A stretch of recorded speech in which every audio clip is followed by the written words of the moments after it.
Colorado Springs, the mammoth encampment of the 5th National Boy Scout Jamboree, with 56,000 scouts and over 16,000 visitors and friends. Scouts from all over the free world are on hand.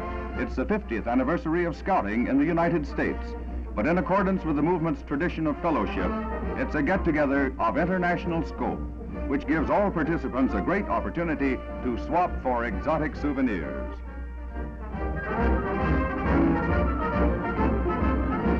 Differences of language disappear in the glow of the scouting spirit.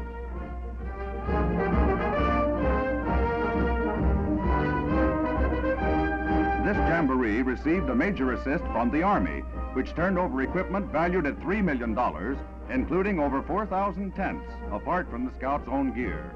A major achievement of planning and organization with a spectacular culmination.